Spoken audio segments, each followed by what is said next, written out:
우리 앞뒤 좌우 계신 분들에게 인사하겠습니다. 반갑습니다. 네, 한 번 더 인사하겠습니다. 힘내시기 바랍니다. 네, 힘내시기 바랍니다. 오랜만에 또 베니엘 목사님 따님께서 미국에서 아빠 보려고 온 것 같은데 good to see you again. 영어는 저는 여기까지입니다. 더 이상 할 줄 모릅니다. good to see you again. 이 정도까지만 하도록 하겠습니다. 오늘 본문 말씀 가지고 교회는 하나님이 없으면 교회가 아닙니다. 교회는 하나님이 없으면 교회가 아닙니다라는 제목으로 말씀 나누겠습니다.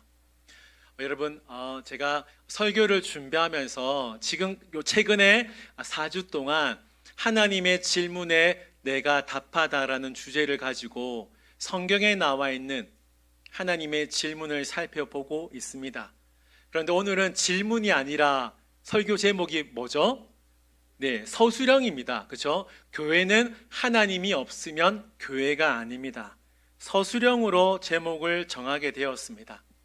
하나님의 질문을 중심으로 이제 다음 주까지 살펴볼 텐데, 오늘 본문과 그리고 다음 주 설립기념 감사 예배 때 나눌 그 본문이 다 질문입니다. 질문이긴 한데 우리 엘림교회가 25주년을 맞이하면서 질문을 통하여 우리 엘림교회에 적용하고 싶은 마음이 들어서 설교 제목을 질문이 아니라 서술형으로 정하게 되었습니다. 이해해 주시고 들어주시기를 바랍니다. 오늘 설교는 질문으로 시작하겠습니다. 여러분, 만약에 우리 엘림교회 담임 목사님이 예수님이라면, 저와 여러분이 그 엘림교회 성도라면 기분이 어떨 것 같아요? 좋아요. 네, 이쪽 분단은 어때요? 좋습니까? 이쪽 분단은? 네, 이쪽 분단은? 안 좋아요. 어떤 의미인지 알겠습니다. 네네. 우리 온라인으로 예배 드리신 분 어떨까요? 기분이? 여전히 대답은 없습니다. 네, 감사합니다. 제가 예수님을 잠시 언급을 했는데 당연한 소리입니다만 저는 예수님이 참 부럽고 부럽습니다. 정말 예수님이 부러운 이유 중에 하나가 뭐냐면, 제가 봤을 때요, 제가 보았을 때 예수님은 정말 대화를 잘하셨다. 성경 읽을 때마다 저는 많이 이렇게 느끼고 있습니다. 당시 사람들이 이런저런 질문을 할 때 이해하기 쉬운 예화를 들어가면서 그 사람들이 인정할 수 있는, 이해할 수 있는 예화를 많이 사용하셨다는 거죠. 또한 예수님이 부러운 이유가 뭐냐면, 예수님은 이해하기 쉬운 예화만 사용한 것이 아니라 때로는 질문을 통하여 사람들에게 큰 깨달음을 주셨다는 겁니다. 오늘 본문 말씀 보면 우리가 지금까지는 한 가지 질문씩만 살펴보았는데, 오늘 본문은 두 가지 질문이 나옵니다. 첫 번째 질문이 뭐죠? 사람들이 인자, 그러니까 예수님을 누구라 하느냐. 두 번째 질문, 너희는 나를 누구라 하느냐.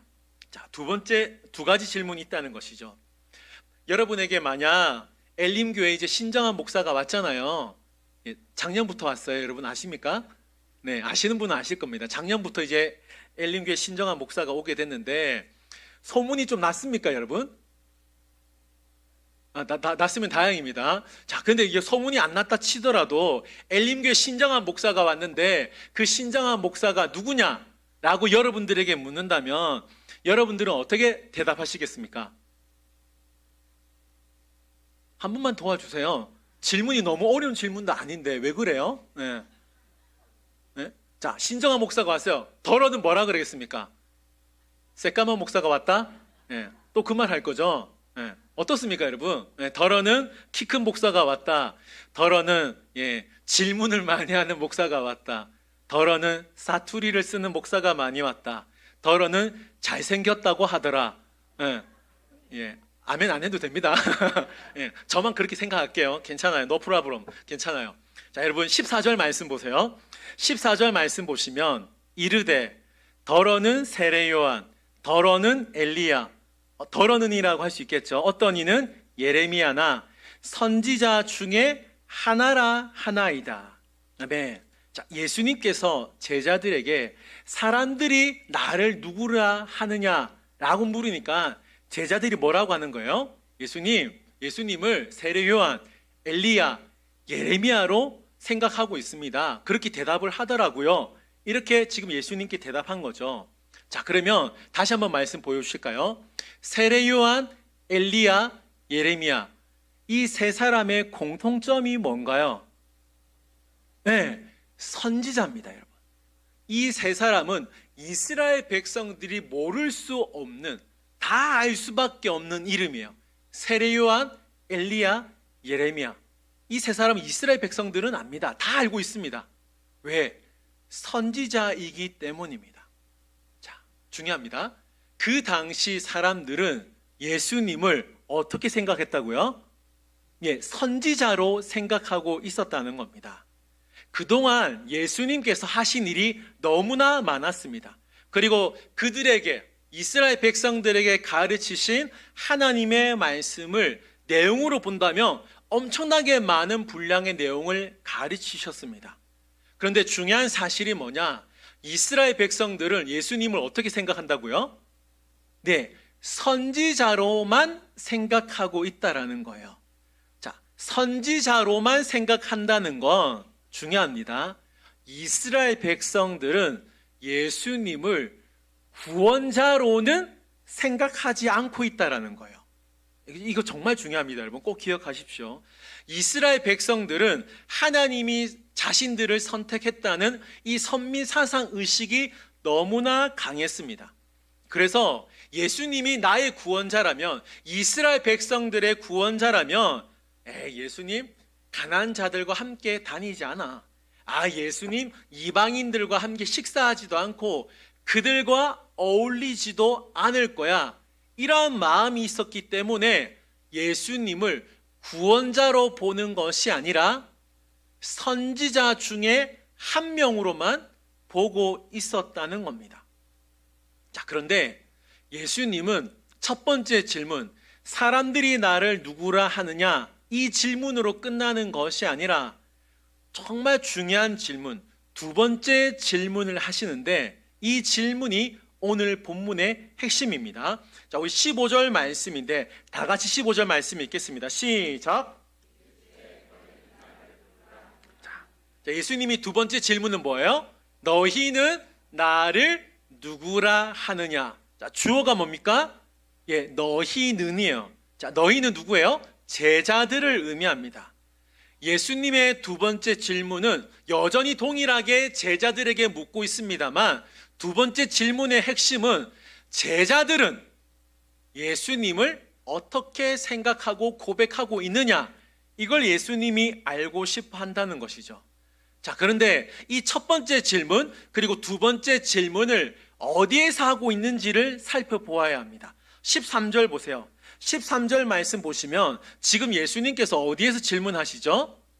네, 빌립보 가이사랴 지역입니다. 우리에게 사실은 익숙한 곳은 갈릴리 지역, 나사렛, 이스라엘, 예루살렘, 이런 지역이 익숙한 곳인데, 사실은 빌립보 가이사랴, 이 지역은 낯설다는 것이죠.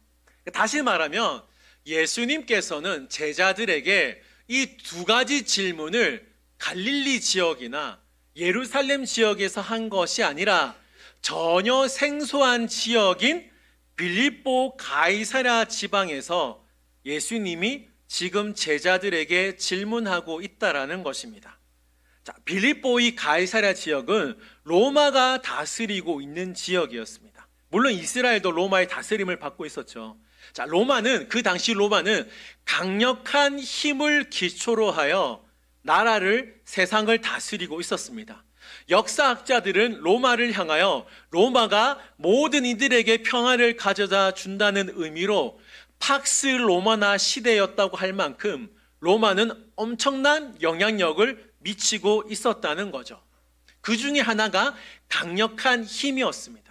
그런데 로마는 강력한 힘과 더불어 뭘 또 사용했냐면 높은 지식과 육체적인 아름다움을 추구했다라는 거죠. 그래서 이것을 과시하기 위해서 웅장한 건물, 높은 신전, 그리고 대형 도서관, 그리고 근육질의 남성, 그리고 벌거벗은 여인상을 곳곳에 세웠다는 것입니다. 오늘 본문에 등장하는 빌립보 가이사라에는 뭐가 있었냐면 그 당시 로마가 세운 유명한 신전이 있었습니다. 즉 빌립보 가이사라는 종교적으로 특별한 장소였다는 겁니다. 그 한복판에서 지금 예수님이 제자들에게 뭘 묻는 것입니까? 제자들아, 너희는 나를 누구라 하느냐? 이렇게 묻고 계신다는 거죠. 그 당시 로마 황제는 인간이 아니라 신이었습니다. 로마 황제가 신이었다는 의미는 기독교로 말하면 로마 황제는 누구예요? 네, 하나님이었습니다. 하나님이었습니다. 그 황제는 나를 구원할 자, 나의 모든 것을 다 나의 문제를 해결할 자라고 생각했다는 거죠. 다시 한번 말하겠습니다. 이런 로마 황제 신전이 있는 가운데 예수님이 두 번째 질문을 하셨다는 거죠. 그리고 이 질문을 듣고 베드로가 우리가 너무나 잘 알고 있는 신앙 고백을 하게 됩니다. 16절 말씀입니다. 우리 말씀도 다 같이 한번 읽겠습니다. 시작. 하나님의 아들이시니이다. 아멘. 자, 이 고백을 잘 보십시오. 이 고백은 베드로가 한 고백이죠. 베드로의 이 고백의 의미가 뭐냐면 로마 황제가 진짜 신이 아니고 로마 황제가 진짜 하나님이 아니라 예수님이 진짜 신이시고 예수님이 진짜 하나님이십니다. 이 고백을 하고 있는 거예요. 비록 지금은 내 눈에 예수님을 볼 때에, 내 눈으로 예수님을 볼 때에 로마 황제에 비하면 남루한 옷을 입고 로마 황제에 비하면 초라하기 짝이 없지만 결국 나를 구원하실 분은 로마 황제, 그 당시 황제 가이사가 아니라 예수님 한 분이십니다. 이 고백을 지금 빌립보 가이사라 지역에서 하고 있다라는 겁니다. 자, 첫 번째 베드로의 고백이 뭔가요? 첫 번째 고백은 주는 그리스도시요. 이게 첫 번째 고백입니다. 이 고백의 의미는 뭐냐면 지금 온 세상을 힘으로 다스리는 사람이 로마 황제 가이사지만 그 사람이 나를 구원하시는 것이 아니라 지금 내 눈앞에 있는 당신 예수님이 나의 구원자가 되십니다. 이 고백을 하고 있다라는 겁니다. 자, 다시 한번 말할게요. 이스라엘 백성들은 지금 예수님을 뭐라고 생각한다고요? 선지자, 그렇죠? 선지자예요. 그러나 이스라엘 백성 가운데 베드로는 예수님을 선지자로 보는 것이 아니라 누구로 보고 있습니까? 예, 그리스도 구원자로 지금 고백하고 있다라는 겁니다. 자, 베드로의 두 번째 고백은 뭡니까? 살아계신 하나님의 아들이십니다. 자, 이 고백의 의미가 뭐냐면 지금 로마 황제가 우리를 다스리고 있는 주인 같지만 결국 나를 다스리고 이 세상을 다스리는 진짜 주인은 로마 황제 가이사가 아니라 예수님이십니다.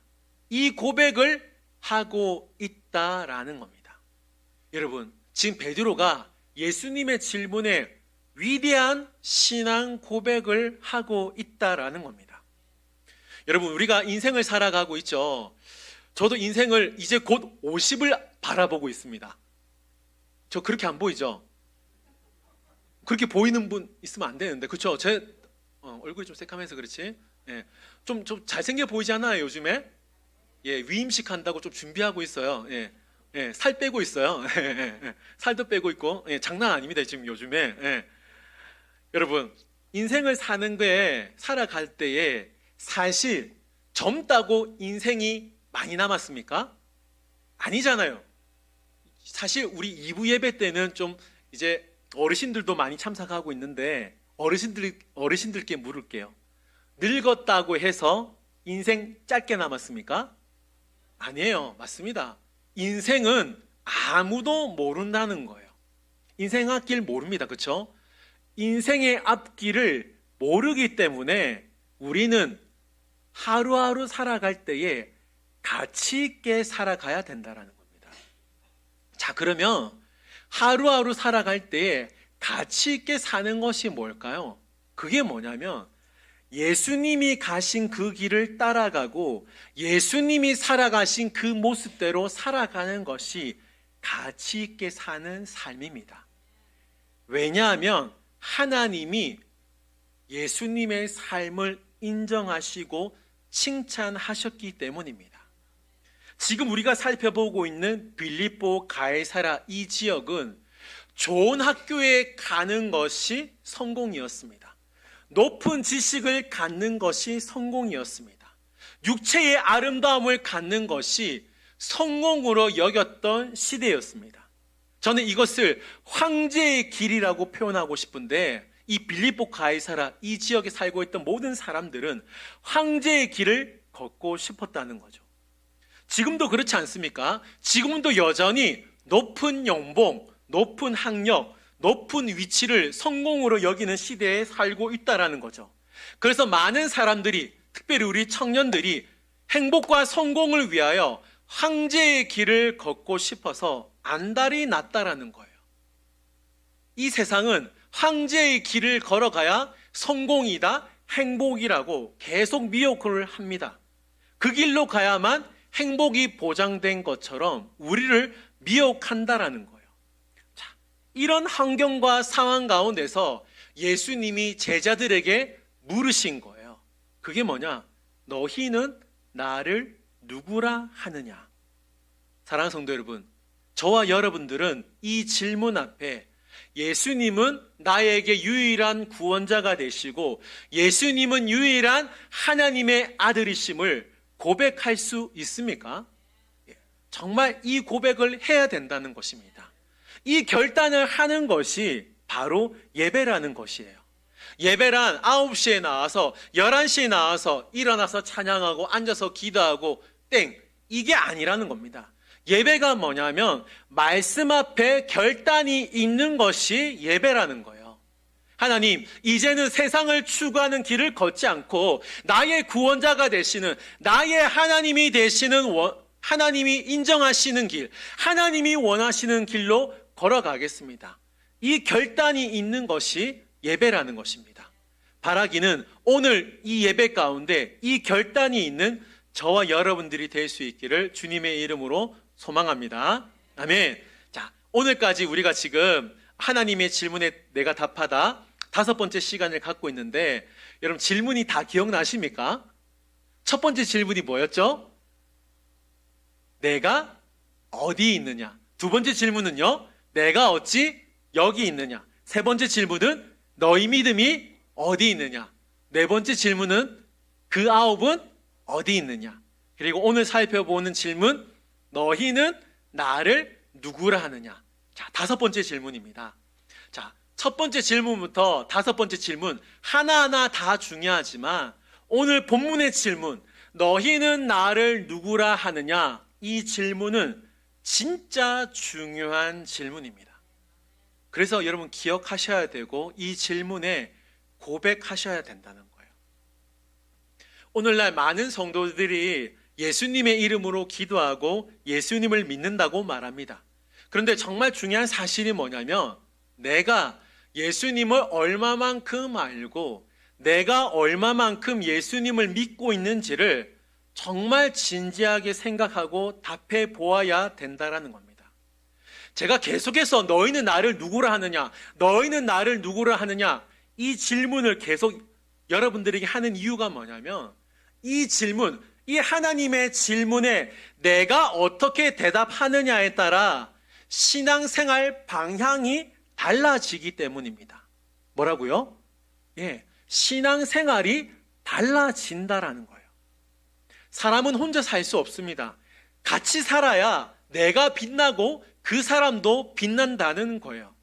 하나님께서 가정을 창조하셨는데 남편이 아내를 어떻게 생각하느냐에 따라, 그리고 아내가 남편을 어떻게 생각하느냐에 따라 집안 가정 분위기는 천지 차이라는 것이죠. 예를 들어 볼게요. 아내가 남편을 단순하게 돈만 벌어오는 ATM 기계로만 생각하면 남편을 어떻게 대할까요? 돈 못 벌어오면 남편을 어떻게 생각할까요? 반대로 남편이 아내를 생각할 때 단순하게 밥 해주고 빨래만 해주는 사람으로만 생각한다면 아내를 어떻게 대할까요? 무지막지하게 대하지 않겠습니까? 제가 설교를 준비하면서 찰스 스터드가 한 이 말이 제가 생각이 났는데, 이 말을 한번 보세요. 찰스 스터드라는 사람이 이런 말을 했습니다. 한번 보십시오.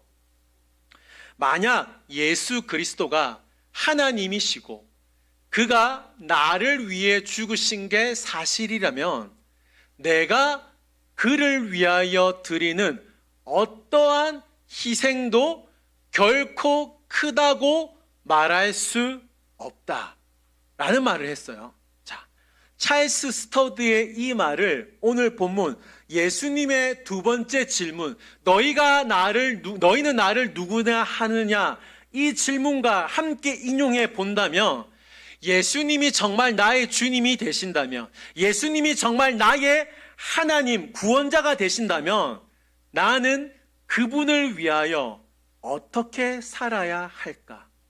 이렇게 적용할 수 있다라는 겁니다.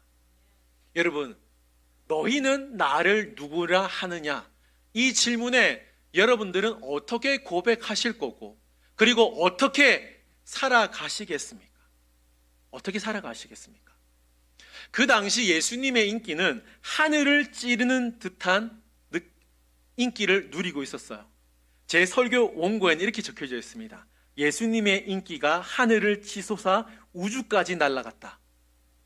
어마어마한 인기를 끌고 있었어요.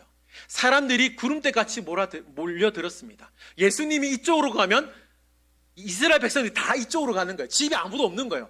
예수님이 저쪽으로 가면 이스라엘 백성들이 다 따라가는 겁니다. 왜 따라갔을까요? 왜 따라갔을까요? 예수님이 말씀을 가르치셨어요. 근데 너무나 오랫동안 가르치셨는지 이스라엘 백성들이 배가 고팠습니다. 그런데 음식 재료라곤 보리떡 2개, 물고기 2마리밖에 없었어요. 그런데 예수님으로 말미암아 놀라운 기적이 일어났는데, 그때 이스라엘 백성들이 예수님을 임금으로 삼고 싶어 합니다. 자, 제가 방금 뭐라 그랬어요? 임금이에요.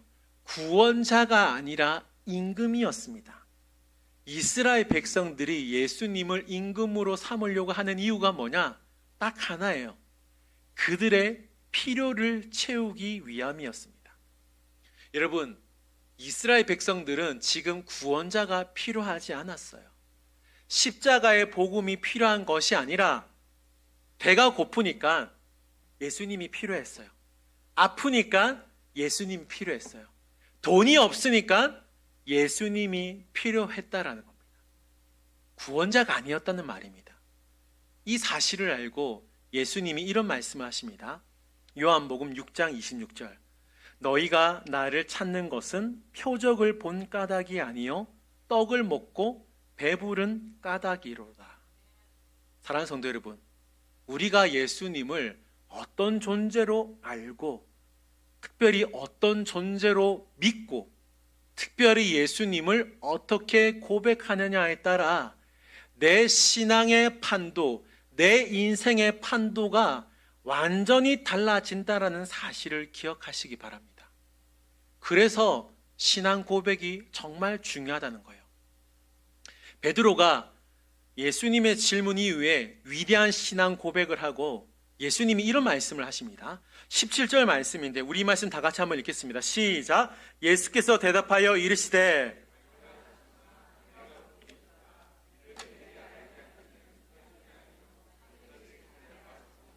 아멘. 자, 여기 보시면 예수님이 베드로가 위대한 고백을 했죠. 주는 그리스도시요 살아계신 하나님의 아들이십니다. 이 고백이 자기 생각으로 고백한 것이 아니라 하늘에 계신 하나님이 도와주셔서, 은혜를 내려주셔서 이 고백을 할 수 있었다고 합니다. 자, 그러면서 예수님께서 베드로에게 위대한 약속을 하십니다. 18절 말씀. 자, 이 말씀 다시 한번 다 같이 한번 읽겠습니다. 시작. 또 내가 내게 이르노니 너는 베드로라. 내가 이 반석 위에 내 교회를 세우리니 음부의 권세가 이기지 못하리라. 아멘. 자, 천주교는, 가톨릭은 이 본문을 근거로 해서 교회가 베드로부터 시작되었다, 이렇게 주장하기도 합니다. 자, 베드로를 헬라어로 보면 페트로스입니다. 남성 명사예요. 그리고 반석은 페트라입니다. 그러니까 페트로스, 페트라 단어가 다르다는 거예요. 그리고 이 반석, 페트라는 여성 명사입니다. 다시 말하면 반석은 베드로가 아니라는 것입니다. 이 페트로스의 의미가 뭐냐면 작은 돌을 의미합니다. 자, 여러분 한번 생각해 보세요. 작은 돌 위에 교회가 있다. 사람 위에 교회가 있다고 생각해 보세요. 어떨까요? 자, 잘 들어보세요. 교회가 송유아 목사님 이름 위에 세워진다. 신정한 목사 위에 세워진다. 저와 여러분의 이름 위에 교회가 세워진다면 그 교회 다녀야 할까요? 안 다녀야 할까요? 다니면 안 돼요, 여러분. 저는 그런 교회 절대 다니지 않을 겁니다. 왜냐하면 사람 위에 교회가 세워졌기 때문입니다. 반면에 페트라의 의미가 뭐냐? 절대로 흔들리지 않는 기반, 바위, 암석을 의미합니다. 자, 절대로 흔들리지 않는 바위란 예수님을 의미하는 거예요. 자, 다시 물을게요. 그 교회가 있는데 그 교회가 예수님 위에 세워졌다. 그 교회는 다녀야 할까요? 안 다녀야 할까요? 예수님 위에 세워진 교회이기 때문에 그 교회는 다닐 것 같습니다. 사랑하는 성도 여러분, 중요한 말씀을 드리겠습니다. 오늘 본문 말씀, 방금 18절 말씀을 통해 우리가 알 수 있는 중요한 사실이 뭐냐면 예수님이 없는 교회는 교회가 아니다는 것을 알 수 있습니다. 꼭 기억하십시오. 예수님은 분명히 베드로의 고백 위에 뭐 한다 그랬죠? 내 교회를 세운다 라고 말씀하셨습니다. 교회의 주인은 예수님이라는 거죠. 교회는 누구의 교회가 되어야 한다고요? 예수님의 교회, 하나님의 교회가 되어야 합니다. 만약에 베드로의 교회, 그 누구의 교회라면 그건 교회가 아니라는 것입니다. 좀 심하게 말하면 교회의 길을 포기했다라고 말씀드릴 수 있습니다. 자, 이제 말씀을 볼 텐데 한번 보여주세요. 15절부터 19절까지 나오는 말씀을 잘 보세요. 제가 읽어드릴게요. 너희는 나를 누구라 하느냐? 하늘에 계신 내 아버지시니라. 내가 내게 이르노니 너는 베드로라. 내가 이 반석 위에 내 교회를 세우리니. 19절, 내가 천국 열쇠를 내게 주리니. 자, 본문 잘 보시면 1인칭 대명사가 무려 6번이나 언급되고 있다라는 거예요. 자, 중요한 말을 하겠습니다. 좋은 교회는 사람이 드러나지 않을수록 좋은 교회입니다. 좋은 교회는 오직 예수님의 이름이 드러나는 교회가 좋은 교회라는 거예요. 여러분, 교회는 사람의 이름이 드러나면 안 됩니다. 물론 우리의 수고, 헌신, 노력이 있습니다. 그걸 제가 부인하는 게 아니에요. 그러나 사람의 이름이 드러나는 순간 교회는 무너질 수 있고 문제가 생길 수 있다라는 겁니다. 고린도전서 1장 2절 말씀 보십시오. 고린도에 있는 하나님의 교회, 곧 그리스도 예수 안에서 거룩하여지고 성도라 부르심을 받은 자들과 또 각처에서 우리 주, 곧 그들과 우리의 주 대신 예수 그리스도의 이름을 부르는 모든 자들에게. 아멘. 이 말씀에 따르면 좋은 교회는 건물이 아니라 예수 그리스도를 주님으로 부르는 모든 자가 좋은 교회이자 좋은 성도라는 겁니다. 자, 이 말씀을 토대로 오늘 본문과 연결하면 교회는 주는 그리스도시요 살아계신 하나님의 아들이십니다. 이 고백이 살아날 때 교회는 살 수 있다라는 것입니다. 여러분, 지금 이 시대에 많은 교회가 수많은 문제로 인하여 힘들어하고 있습니다. 한국 교회뿐만 아니라 이 세상의 많은 교회, 심지어 외국에 있는 교회조차도 문제가 많고, 이런 말씀 드려서 정말 죄송한데 판사의 그 판결을 기다리는 그런 안타까운 교회도 많다라는 거예요. 제가 그 세세한 문제까지 다 알 수 없지만 이런 안타까운 일들이 일어난 이유가 뭐냐면 분명한 신앙 고백이 사라졌기 때문입니다. 이 신앙 고백이 흐릿하면 교회에 문제가 생길 수 있다라는 거예요. 이 신앙 고백이 흐릿하기 때문에 교회가 지금 힘이 없고 약해지고 있다라는 겁니다. 그러므로 저와 여러분들, 우리 엘림교회를 다니고 있는 저와 여러분들은 이 신앙 고백을 회복할 수 있어야 된다는 거예요. 형식적인 고백이 아니라 저와 여러분 한 사람 한 사람이 정말 진실된 신앙 고백이 있는 엘림교회가 되어야 한다라는 겁니다. 이 고백이 없으면 죄송합니다. 우리 엘림교회도 무너질 수 있다라는 겁니다. 사랑하는 엘림교회 성도 여러분, 주는 그리스도시요 살아계신 하나님의 아들이십니다.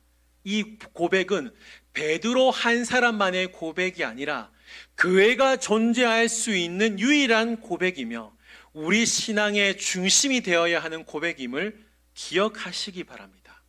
이 고백이 없으면 아무리 건물이 화려하고 좋다 할지라도, 아무리 성경 프로그램이 정말 빵빵하다 할지라도, 다양하다 할지라도 그곳은 교회가 될 수 없다라는 것입니다. 엘림교회가 이제 25주년을 앞두고 있습니다.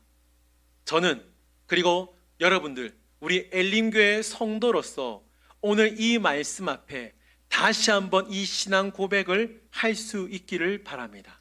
한번 따라해 주십시오. 주는 그리스도시요 살아계신 하나님의 아들이십니다.